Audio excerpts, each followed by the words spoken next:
Hey guys, what's going on? Blaine back for another Netflix review, and today I'm going to be talking about I Came By.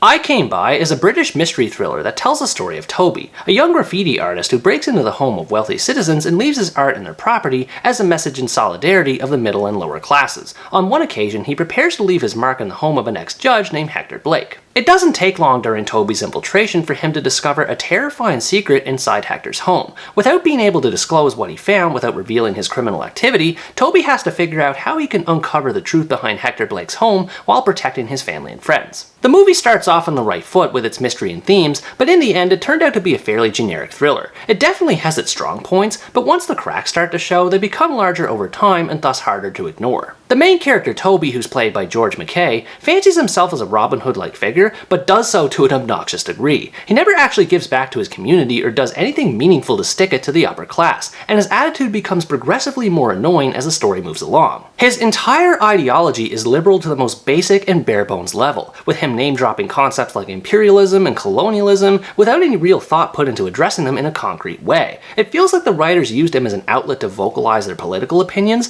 but the movie never does anything with these concepts other than outright say these things are bad. Because of this, his character is just flat out insufferable to deal with on account of the lines that come out of his mouth, and apparently I wasn't the only one who couldn't stand him. It was pretty funny to me how all the important people in Toby's life kept calling him out on his BS, with his mother even mocking him at one point for having a so-called YouTube philosophy. Once Toby started investigating the mystery behind Hector Blake's house, he became a bit more tolerable as he has more of a direction to follow, but he was still a bland protagonist, and he's not even in the movie as often as one might expect. This leads me to talk about the supporting characters, the first of which is Toby's friend Jamil, played by Purcell Ascot. He participated in the graffiti tagging along with Toby, but abandoned it to focus on being a father, and wants nothing to do with Toby's actions, so him being a subdued source of conflict made him an interesting character, a lot more compared to Toby anyway. I also like Toby's mother Liz, who's played by Kelly MacDonald. She becomes gradually more involved with Toby's mission as she starts to become more worried about him, and it was intriguing to see how far off the rails she goes in this regard, which helped raise the stakes of the story. Now, while I do like the supporting characters and the fact that they have a more active role along with Toby, I found this idea to be a double-edged sword. It's nice that the movie has something for each of them to do, but as events proceed, the movie starts to have a bit of a protagonist problem. It just seemed to jump back and forth between characters too many times to get a sense of who the audience is supposed to properly latch onto. There's nothing wrong with having multiple characters or even multiple protagonists, but in this movie's case, the swaps happen so often that it negatively impacts its pacing, which doesn't help in generating tension for a thriller like this. If there's one character that stands out among the rest though, it's easily Hector Blake, who's played fantastically by Hugh Bonneville. I really enjoyed how menacing and yet how understated he is as a creepy villain who appears and acts normal on the surface while clearly having something to hide. There's also just enough backstory given behind him to explain his motivations without it coming off as exposition. It was great to see him take advantage of his social status and use it for his nefarious purposes,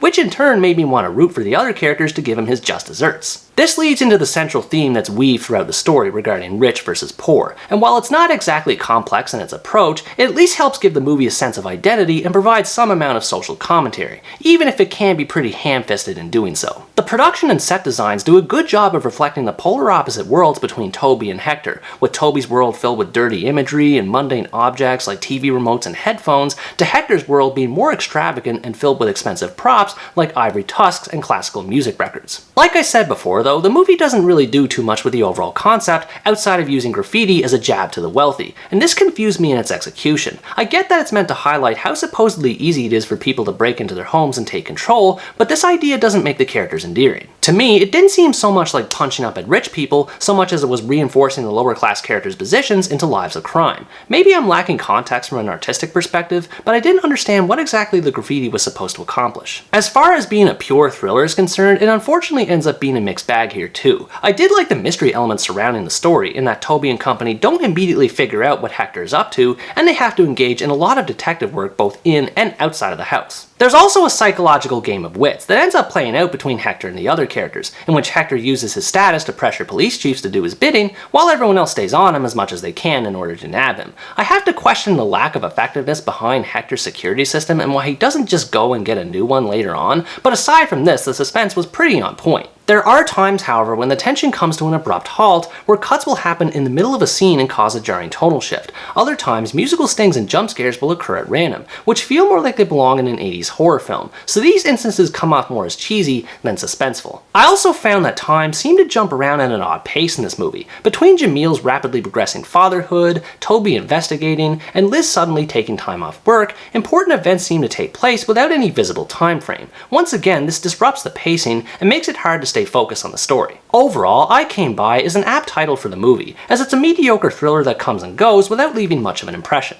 If you like thriller movies, you want to watch one with an understated villain and can handle some faults here and there, you might enjoy checking this one out. I feel like I should have enjoyed this movie a lot more than I did, which is a shame because the framework is there for a quality thriller, but for every good thing about this movie, there's almost always a flaw behind it that hampers its enjoyability. What did you think about this movie? Were you impressed by how menacing its villain was, or did you find the way it used its multiple characters to be confusing? Let me know in the comments below. Anyways guys, that's going to wrap up my review of I Came By. Thanks for watching this video, I hope you enjoyed it, and as always stay tuned for the next part, where next time I review the American romantic comedy Love in the Villa.